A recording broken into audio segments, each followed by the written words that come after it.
Hi guys, this is my review of the Cyclone Boys 4x4. So to start off this review, I'll go straight into the mechanism since I've already had this cube taken apart. So here you can see the insides.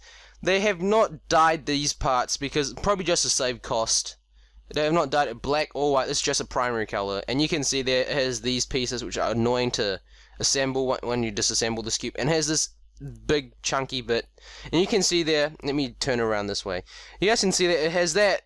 It looks really blocky inside, really sharp, and I'll tell you guys about the performance later on, and it's not too good. Yeah, so that's that from the mechanism. It's so chunky, so blocky, and I believe the centerpiece is just a standard centerpiece. It does not have the X-Cube 4 mechanism or anything. It's just a standalone flat piece. So taking a look at a corner piece, you guys can see there's no dents at the bottom. It's just one whole sharp bit. Sharp bit. And it fattens out and thins out here, and it's really chunky looking, you can see. Yeah. And now to the edge piece. It has tracks on it, you can see there, and doesn't have that wing, those two wings coming out from the Shangsha 4x4. It's just got tracks on it. Yeah, the design of this cube is really chunky. I'm not a big fan of it. So you can see here's this piece, which I call this piece. You can kind of see there. Yeah, so I would assemble this cube and give you guys my overall review of this cube. Okay, wow, finally I assembled this cube. There's a different technique to inserting this last piece. You got to take these two edge pieces and hook it underneath. It's not like a Shangsha 4x4, you just push it in. So that's just a little tip if you guys do plan to disassemble this cube.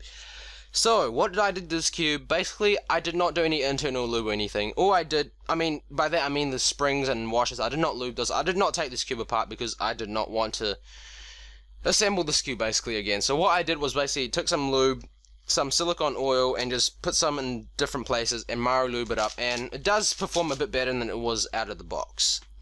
So now to the review and performance of this cube. The performance of this cube is not the greatest. The outer layer is the best bit of this cube. I like the crispy, crunchy feel of it, but I'm not a fan of the inner layer, which it tends to lock up once in a while and during solves, and it just gets annoying. And once it catches, the outer layer also tends to catch. And I showed you guys the design before of that piece, chunky like piece. That's the bit that causes a lot of. I can feel lots of contact points inside. Like it just doesn't feel good. It's really crunchy. But it's because of the contact points all inside it. But yeah, so the performance of this cube is not the greatest, but the inner slice does not lock up, which is nice. That's pretty good. And the outer layer it's also pretty good. So corner cutting doesn't really corner cut. It tends to lock up. There you go. You guys can see there. Prime example. Doesn't really corner cut that well. And pops, I haven't had any pops to it, but the lockup's just the bit that really annoys me about this cube.